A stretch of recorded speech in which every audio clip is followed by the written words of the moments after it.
오늘 헤브론에서 세 번째 기름 부음을 받음이라는 제목으로 설교하겠습니다. 다윗은 총 3번 기름 부음을 받았습니다. 처음에는 베들레헴에서 사무엘에게 기름 부음 받았고, 두 번째는 헤브론에서 유다 지파 사람들에게 기름 부음 받았고, 세 번째는 동일한 헤브론에서 그러나 이제 이스라엘 전체 지파 왕으로 다시 한번 기름 부음을 받았습니다. 오늘 우리가 읽은 본문 그 중에서 세 번째 기름 부음 받는 사건입니다. 다윗이 이제 드디어 오래 기다렸죠. 이스라엘 전체의 왕으로 세워지는 그런 장면입니다.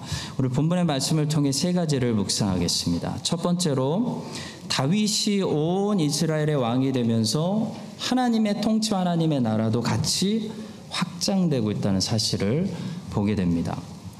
본문 2절을 보시면 이스라엘 백성들이 다윗을 이제 최종 왕으로 세우려고 하면서 무엇을 인지하고 있냐면 여호와께서 이 나라의 하나님이시다, 여호와께서 우리의 하나님이시다라는 사실을 다시 인지하고 있다는 것을 보게 됩니다. 2절의 말씀입니다. 전에 곧 사울이 우리의 왕이 되었을 때에도 이스라엘을 거느려 출입하게 하신 분은 왕이시었고, 여호와께서도 왕에게 말씀하시기를 내가 내 백성 이스라엘의 목자가 되며 내가 이스라엘의 주권자가 되리라 하셨나이다. 7년 반 동안 북쪽에서 아브넬의 통치를 받고 있을 때는 여호와의 뜻을 생각하지도 않고 살았습니다. 여호와를 인식하지 않았던 이 백성들이 이제 다윗을 그들의 왕으로 세우려고 하면서 제일 먼저 변화된 것은 그들이 다시 여호와의 뜻을 찾고 있고 여호와의 말씀을 기억하고 있고 여호와를 그들의 하나님으로 다시 인정하기 시작했다는 거죠. 다윗은 왕이 되면서 자기만 왕이 된 것이 아니고 진짜 왕이신 하나님의 통치를 이 땅에 확장시키는 그런 사람이었습니다. 아브라함의 삶을 보면은 아브라함의 삶의 영역이 넓어질수록 하나님의 나라도 같이 넓어지고 있는 것을 보게 됩니다. 아브라함은 그 일을 구체적으로 어떻게 했냐면 가는 곳마다 제단을 세우면서 그 일을 했습니다. 아브라함이 여기도 제단 세웠네, 여기도 아브라함이 제단 세우고 갔네, 이렇게 했다는 거죠. 여러분, 제단은 예배를 의미합니다. 아브라함이 가는 곳마다 제단을 쌓았다는 것은 그 장소에서 하나님을 하나님으로 인정했다, 그런 말입니다. 우리가 만약에 가정에서 예배를 드리면 그건 어떤 의미냐면요, 이 가정의 왕으로 계신 하나님을 하나님으로 인정합니다, 그런 말이에요. 그러면 하나님이 임재하셔서 하나님이 그때부터 다스리고 통치하시는 하나님의 나라가 가정에 세워지는데, 하나님이 임재하는 곳에는 어디나 그분의 영광에 합당한 찬양과 경배가 있기 마련입니다. 그것이 바로 예배죠. 야곱이 베델에서 자고 있다가 베델에서 영광의 하나님을 만났습니다. 어젯밤까지만 해도 그냥 돌밭에 불과했던 그 베델에서 야곱이 하나님을 뵙고 보니까 그 다음날 아침에 베델이 어떻게 된 거죠? 예배의 장소로 바뀐 것입니다. 베델에 제단이 세워진 거예요. 거기서 살아계신 하나님이 하나님으로 인정받으시는 그런 역사가 시작된 겁니다. 그것이 바로 하나님 나라가 제단을 통해 이 땅에 확장되는 그런 방법인 것이죠. 내가 가는 곳마다 제단을 세우는 것이 하나님 나라를 확장시키는 것입니다. 저는 카페를 갔는데 가끔 이 찬송 음악이 나오면 너무 반가워요.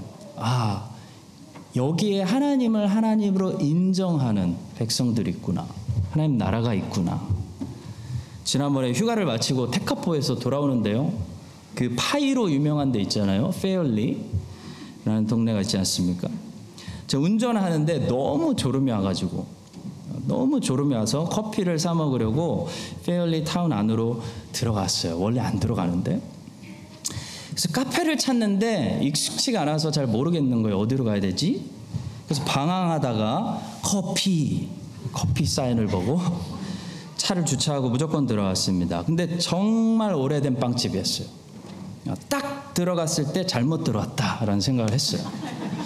근데 이미 들어왔어요. 이미 들어왔고 손님은 나밖에 없어요.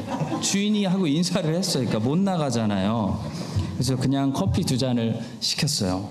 그리고 기다리는데 뭔가 귀에 익숙한 멜로디가 들려오는 거예요. 찬송이 나오더라고요. 그래서 그 한국 사람이 절대로 들리지 않을 것 같은 그 구석의 오래된 빵집 안에서 하나님을 인정하는 백성들이 살고 있고 그런 하나님의 나라를 경험했습니다. 아무리 겉으로 좀 오래되고 초라해 보이더라도 하나님을 하나님으로 인정하는 제단이 이 집에 있구나. 하나님 나라가 있구나. 그래서 페일리에서 파이는 안 먹었어도 은혜를 받고 왔습니다. 우리 성도님들의 사업터에서 찬송의 소리를 들으면 역시 우리 성도님들 잘하고 계시는구나. 하나님을 하나님으로 인정하는 제단을 쌓고 계시는구나. 그런 생각을 하게 됩니다.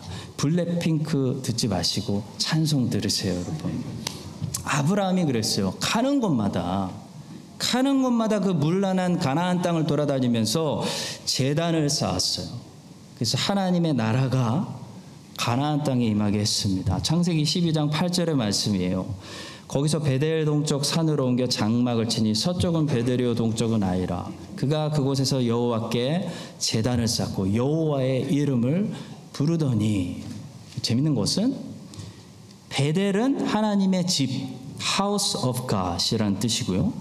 아이는 폐허, 무더기, 잿더미 그런 뜻입니다.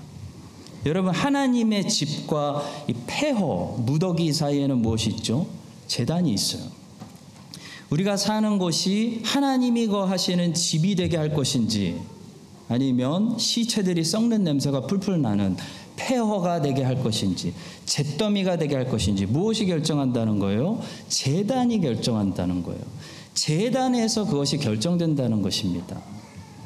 내가 가는 곳마다 제단을 쌓아 하나님의 이름을 부르고 내가 서 있는 곳마다 하나님을 하나님으로 인정하면 거기에 하나님이 임재하셔서 그 장소가 베델이 그 돌 무더기가 거룩한 하나님의 집이 되는 것이에요.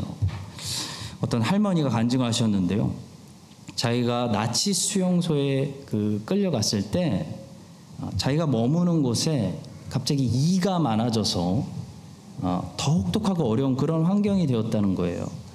근데 참 신기한 것이 이가 많아지니까 간수들이 오지를 않더래요. 자기네들도 이를 옮길까 봐. 간수들이 오지를 않으니까 거기서 마음껏 자유롭게 기도하고 막 큰 소리로 찬양하고 사람들에게 용기를 주고 소망을 나눴다는 그런 간증 이야기를 한 유명한 할머니가 있습니다. 나치 수용소에서 하나님을 찬양하는 소리가 울려 퍼질 때 나치 수용소가 하나님의 나라로 바뀌는 그런 역사가 일어난 거죠. 바울과 실라가 2차 전도여행 때 빌립보에서 두들겨 맞고 캄캄한 지하 감옥에 갇혔습니다. 아마도 너무 두들겨 맞아서 온몸이 멍들어 있었을 것이고 상처투성이었을 거예요. 근데 바울과 실라가 그 캄캄하고 빛도 없고 아마도 쥐들이 우글거리는 그 지하 감옥에서 뭘 하죠? 하나님을 찬송해요. 하나님을 하나님으로 인정하고 하나님을 신뢰한다고 고백해요. 그랬더니 그 다음에 어떤 역사가 일어납니까? 하나님의 나라가 빌립보 감옥뿐만 아니라 빌립보 도시에 임하기 시작해요. 하나님이 임재하시는 것입니다. 그랬더니 기적이 일어나죠. 지진이 일어나서 감옥문이 다 열리고 간수장을 전도할 수 있는 놀라운 기회가 열리는 것입니다. 성도 여러분, 우리가 어디 있느냐가 중요한 것이 아니에요.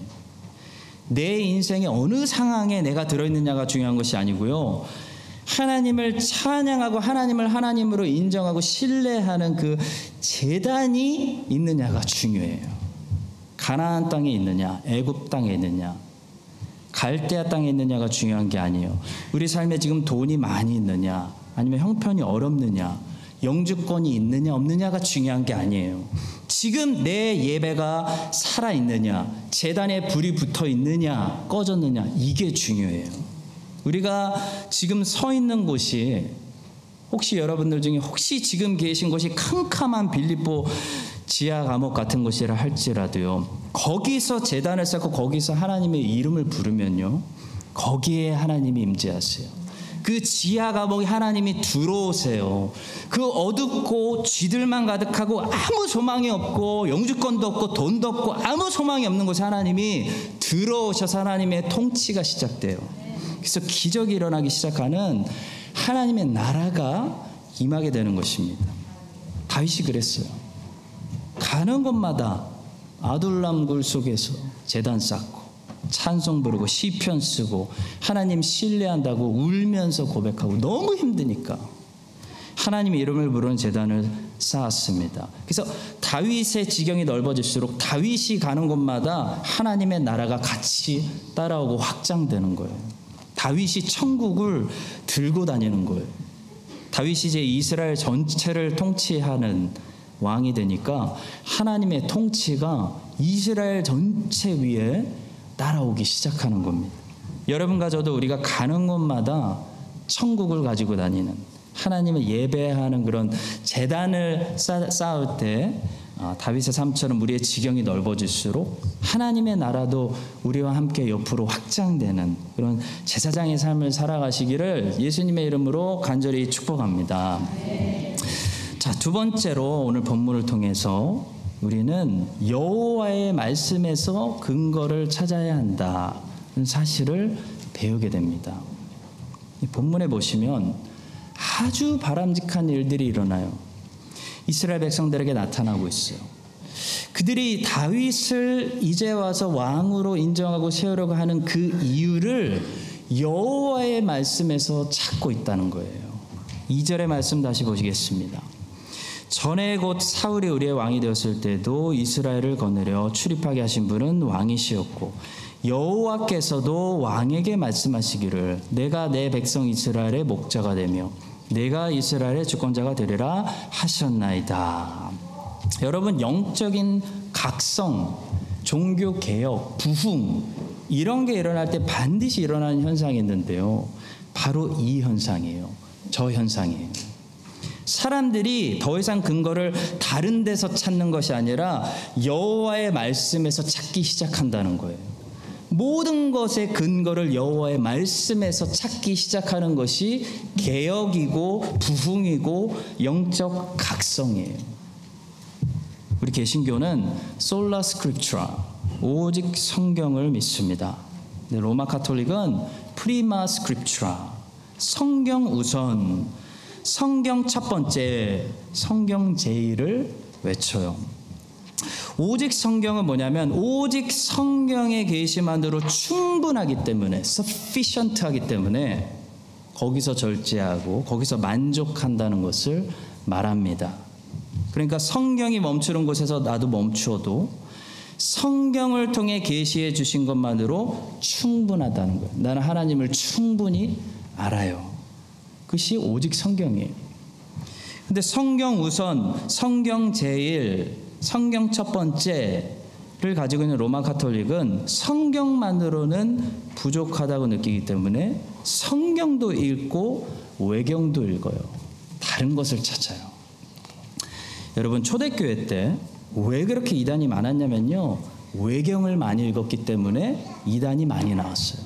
성경의 정경화 과정이 AD 400년이나 돼서 나오기 때문에 초대교회 때 사람들은 베드로 행전, 도마복음, 유다복음 같은 외경을 많이 읽었어요. 성경도 읽고 외경도 읽었어요. 그래서 사람들은 성경의 그 정경화 작업이 빨리 필요하다는 것을 느꼈습니다. 잘못된 책들을 읽으면요, 이단 사상들이 섞여 나오게 되어 있어요. 비성경적인 생각들, 특히 인본주의적인 사상들, 성경과 싸우고 그리스도를 제거하는 사상들이 나오는 거예요. 여러분, 우리가 만약에 성경만으로 하나님을 아는 것이 충분합니다 라고 고백하지 않고 성경만으로는 하나님을 아는 것이 뭔가 부족하기 때문에, 뭔가 채워지지 않기 때문에 나는 어떤 특별한 체험을 좀 해야겠습니다. 나는 어떤 신비한 체험을 통해서 하나님을 더 깊이 만나야겠습니다. 체험이 있어야 하나님을 좀 만난 것 같습니다. 좀 저는 찌릿찌릿해야 됩니다. 라는 생각을 가지고 있으면요, 그것이 성경 제일 사상인 거예요. 성경 제일 사상을 가지고 있으면 성경을 첫 번째라고 고백해 놓고 자꾸 어떻게 되냐면 성경을 꼴찌에 두기 시작해요. 성경을 나중에는 다 제쳐놓고 다른 체험들을 찾아다니기 시작합니다. 그래서 성경을 선포하는 설교보다는 특별한 체험을 자꾸 이야기하는 간증 집회에 더 많이 관심이 가게 돼요. 그래서 여러분, 그렇게 간증 집회가 많아지는 거예요, 말세. 성경 제일 사상을 가지고 있는 사람들이 항상 나타내는 특징이 하나 있는데요. 바로 눈에 보이는 현상, 가시적인 현상을 자꾸 찾는다는 것입니다. 표적을 찾는 거죠. 가시적인 경험이 하나님이라고 생각하는 거예요. 기적이 하나님이라고 생각하는 거예요. 여러분, 저는 하나님께서 선교지에서 갑자기 병을 고쳐주시고 기적을 일으켜주시는 것을 의심하지 않습니다. 기적은 일어납니다. 저도 선교 갔을 때 안 고쳐진다고, 진전이 전혀 없다고 한 병자들이 우리 선교팀 눈앞에서 갑자기 막 진전이 일어나고 고쳐지고 하는 것을 봤어요. 저는 하나님이 우리를 격려하시기 위해서 가끔 특별한 꿈을 꾸게 하신다거나 무지개를 보여주신다거나 특별한 상황을 통해 말씀하신다는 것을 부인하지 않습니다. 저도 시드니에서 여기 올 때 정말 하나님이 꿈으로 보여주셨어요. 무지개로 수차례 말씀하셨어요. 특별한 상황들로 하나님이 나를 크라이스트처치로 인도하신다는 사실을 부인할 수 없게 만드셨어요. 그런데 여러분, 제가 지금까지 제 꿈 얘기한 거 들어보신 적 있습니까? 제가 제 표적 얘기 한 번이라도 해본 적 있어요? 왜냐하면요, 그것보다 하나님의 말씀에 하나님의 뜻이 훨씬 더 명확하게 기록되어 있기 때문이에요. 하나님이 꿈으로 말씀하시지 않아도 저에게는 성경이 내 하나님의 뜻을 깨닫기에 충분하기 때문입니다. 여러분, 오해하지 마십시오. 개혁신앙은 하나님이 꿈이나 자연이나 어떤 현상으로 말씀하실 수 없다라고 말하지 않습니다. 개혁신앙은 하나님이 우리를 위로하시려고 주시는 그런 특별한 경험들을 부인하는 것이 아니라 그거를 절대화시키지 않고 객관화시키지 않는 것이에요. 다시 말해, 하나님이 저에게 꿈을 주시고 특별한 현상을 주셨어도 그건 나만 간직하면 되는 것이지, 그것을 객관화시켜서 그것을 가지고 당신도 그런 경험을 해야 됩니다 라고 간증하고 돌아다니지 않는다는 것이에요. 무지개 사인보다 성경이 훨씬 더 명확하고 구체적인 하나님의 약속들이 담겨 있습니다. 그래서 개혁신앙인은 오직 성경만으로 하나님을 내가 아는 것이 나에게 충분합니다 라고 고백하는 것입니다. 그것이 가장 건강하고 안전한 성경적인 신앙생활이에요. 그렇지 않고 자꾸 가시적인 것을 추구하고 가시적인 현상이 없으면 하나님이 아니라고 말하게 되면 우리는 우상숭배에 빠지게 됩니다. 여러분, 홈리와 비느하스의 신앙이라고 들어보셨나요? 홈리와 비느하스 신앙 제가 만들었어요. 홈리와 비느하스의 신앙이 뭡니까? 하나님을 가시적으로 믿는 것입니다. 보여야 하나님을 믿는 거예요. 보이는 것이 하나님이라고 생각하는 거예요. 기적이 하나님이고 병 고침이 하나님이고 특별한 체험이 하나님이고 무지개가 하나님이고 표적이 하나님이라고 하나님을 가시적으로 추구하는 것이 홈리와 비느하스의 신앙입니다. 홈리와 비느하스는 언약궤가 하나님이라고 믿었어요. 그래서 전쟁터에 언약궤를 가져옵니다. 그들에 따르면 하나님을 모셔온 거예요. 근데 여러분, 어떻게 됐습니까? 전쟁에서 대패하고 홈리와 비느하스는 그 자리에서 살해당하고 언약궤는 빼앗겼습니다. 만약에 진짜 하나님이 오셨다면 절대 그런 일이 일어날 수 없습니다. 왜 그런 일이 일어난 거죠? 하나님이 함께 하시지 않았기 때문이에요. 언약궤가 하나님이 아니었기 때문이에요. 여러분, 누가 병 고쳐주고 치유가 일어난다고 그 간증 집회에 하나님이 계신 것이 아닐 수도 있어요. 하나님이 안 계실 수도 있어요. 하나님은 어디에 계시는지 아십니까? 그리스도의 말씀이 선포되는 곳에 성령으로 임재하시는 거예요. 거기 하나님이 계시는 거예요. 이스라엘 사람들이 광야에서 불뱀에게 물렸을 때 하나님께서 모세에게 놋뱀을 만들어서 높이 달라라고 하셨습니다. 그때 놋뱀을 바라본 사람들이 다 살았어요. 기적이 일어났어요. 자, 그런데 그 후에 어떤 일이 이스라엘에 일어났냐면 놋뱀을 절대화시켜서 놋뱀이 하나님이 되었어요. 사람들이 놋뱀을 하나님이라고 생각하고 놋뱀을 경배하는 일이 벌어집니다. 그래서 열왕기하에 보시면 종교개혁이 일어났을 때 히스기야가 이 놋뱀을 제거합니다. 열왕기하 18장 4절. 그가 여러 산당들을 제거하며 주상을 깨뜨리며 아세라 목상을 찍으며 모세가 만들었던 놋뱀을 이스라엘 자손이 이때까지 향하여 분향함으로 그것을 부수고 느흐수단이라 일컬었더라. 느흐수단은 놋조각이라는 뜻입니다. 히스기야는 모세가 만들었던 이 가시적인 놋뱀이 하나님이 아니라 놋조각에 불과하다라는 사실을 말하고 싶었던 거예요. 근데 많은 이스라엘 사람들이 그 놋뱀을 향해서 분향하고 있었다고 말합니다. 왜 그들은 놋뱀을 향해서 분향을 들었을까요? 그 놋뱀이 하나님이라고 생각했기 때문이에요. 여러분, 오늘날도 똑같습니다. 똑같아요. 아주 미치겠어요. 똑같아. 그 특별한 경험만이 내가 하나님을 만난 장소라고 생각하는 거예요. 하나님이 나의 병을 고쳐줬어요. 기적이에요. 그러면 그 병 고침만이, 그 놋뱀을 경험했던 그 장소만이 내가 하나님을 만났던 유일한 장소라고 절대화시키는 거예요. 그런 사람들은요, 평생 그 얘기, 병 고침 받은 얘기만 하고 살아요. 간증 집회만 해요. 성경을 선포하고 가르칠 생각은 안 해요. 관심이 없어요. 여러분, 이것이 오늘날 놋뱀을 향해서 분향하자고 예배하자고 저게 하나님이라고 말하는 것과 같은 것입니다. 이렇게 홈리와 비느하스처럼 언약궤를 하나님이라고 생각하고 놋뱀을 하나님이라고 생각하고 이 가시적인 경험, 하나님을 그것이 체험한 거라고 생각하면 우리는 그 다음부터 어떤 사람들이 되는지 아세요? 기적을 대박으로 생각하는 사람들이 되고, 인생에 자꾸 대박을 원하는 거예요. 대박. 성경만으로 하나님을 아는 것은 성경의 말씀대로 매일매일 순종하고 따라가는 삶은 너무 심심하다고 생각하는 거예요. 너무 어려운 길이라고 생각하는 거예요. 기적이 일어나야 된다고 생각하는 거예요. 재미없다고 생각해요. 충분하지 않다고 생각해요. 그래서 자꾸 기적을 원해요.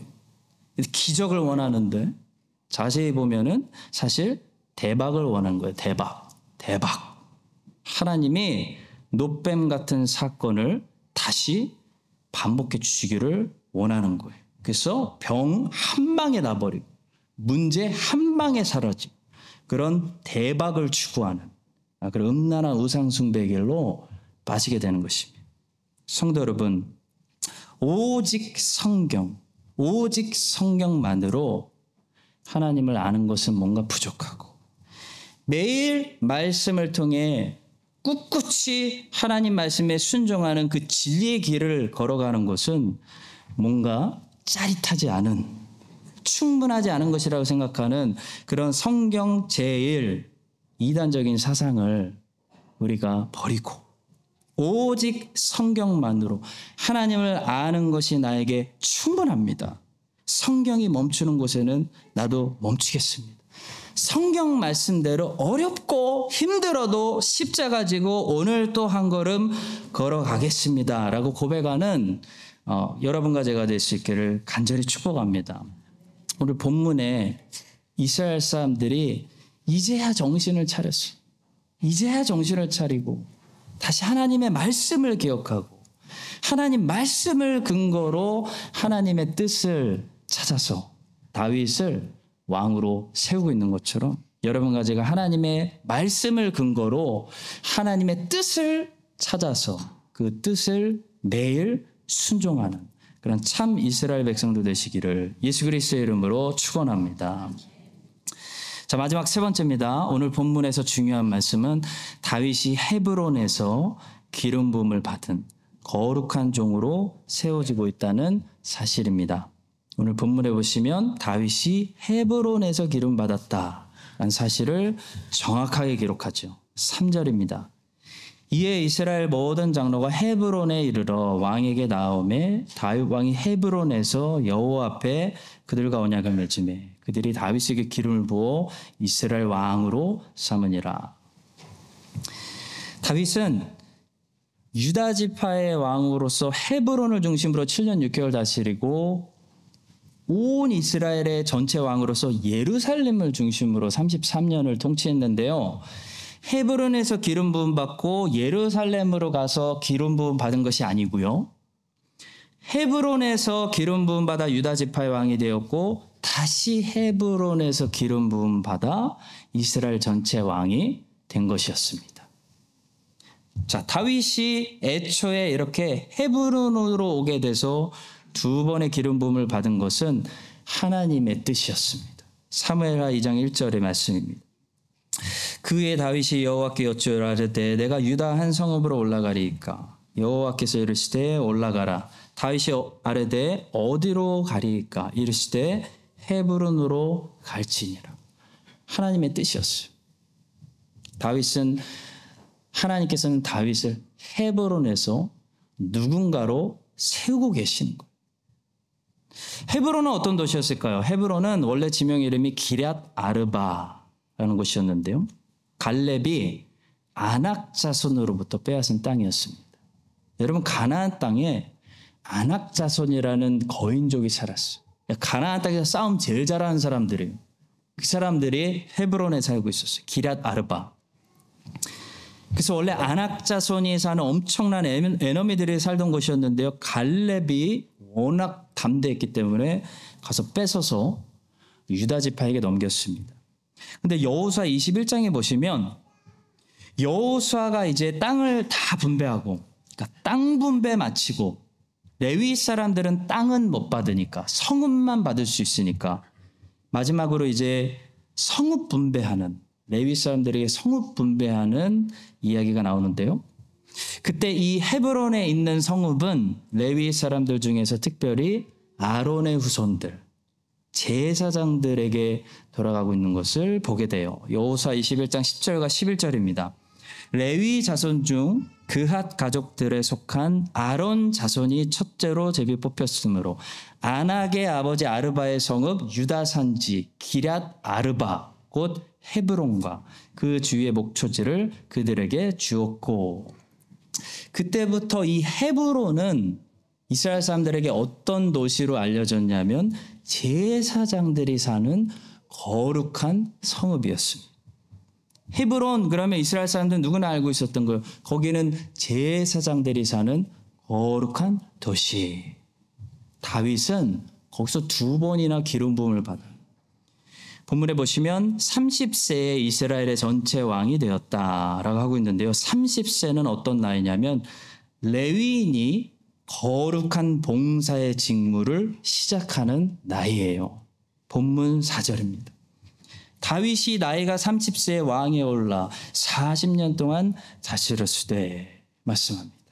성도 여러분, 다윗은 하나님의 거룩한 종, 하나님의 뜻을 이루는 거룩한 종 예수 그리스도를 암시하는 하나님의 servant, 하나님의 거룩한 종으로 세워지고 있는 것입니다.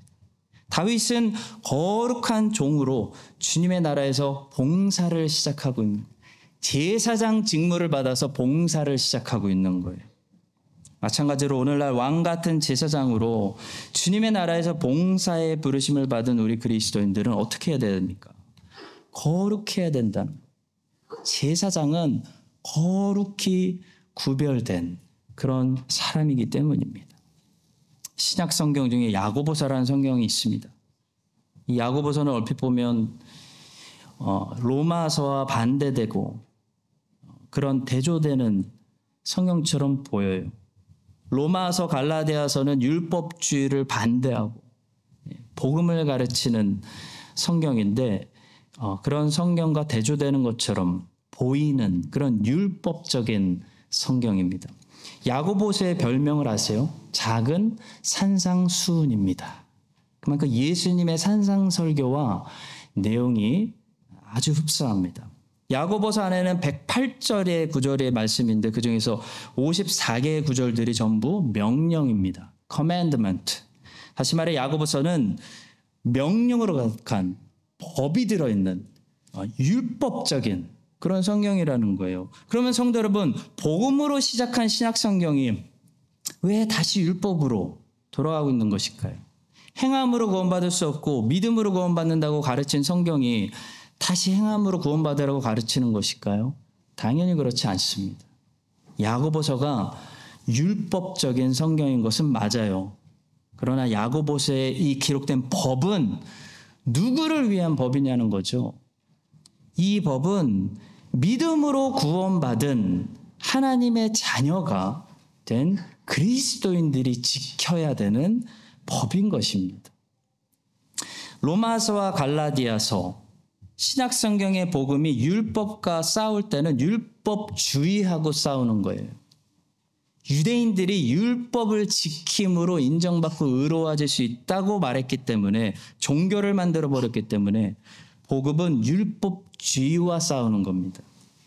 자, 그러나 성경은요, 율법주의를 먼저 깨뜨리고 복음을 제시해서 구원한 하나님의 백성들에게 이제부터 무법으로 살라고 절대로 가르치지 않습니다. 성경은 이 구원받은 하나님 자녀들에게 법을 줘요, 법. 법을 줍니다. 엄청난 법을 줍니다. 명령을 줍니다. 지침을 줍니다. 그것이 야고보서 말씀입니다. 여러분, 법이 없는 나라가 잘 사는 거 보셨나요? 잘 사는 나라일수록 법이 잘 돼 있어요. 제가 미국에 살아보니까 별의별 법이 다 있어요.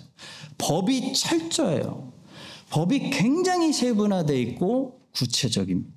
못 사는 나라일수록 법이 허술해요. 법이 없어요. 그래서 법을 피해서 범죄가 일어나죠. 여러분, 죄인이 이 땅에서 어떻게 법 없이 살겠습니까?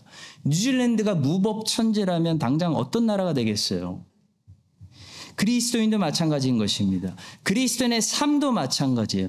우리는 법을 지킴으로 구원받는 것은 아니지만 구원받고 나서 법을 지켜야 하는 사람들이 예수님의 산상수훈, 야고보서의 그런 말씀들, 십계명의 말씀들, 그런 말씀을 지키라고 있는 거예요.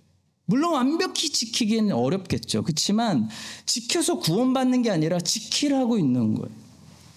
가슴에 새기고 벽에 붙이고 써서 지갑에도 넣고 다니고 외우고 암송하고 선포하면서 순종하고 살라는 것입니다. 우린 너무 이 부분을 놓쳤어요. 여러분, 하나님의 자녀가 막 살아도 죄 짓고 살아도 하나님의 자녀이기 때문에 저주와 사망의 권세에서 옮겨졌기 때문에 이 정도 축복을 누리고 산다면 하나님의 자녀가 하나님의 법을 지키려고 하나님 말씀대로 살려고 노력하고 애쓰고 하면 얼마나 훨씬 더 복을 누리겠습니까? 저가 하는 모든 일이 형통하리로다.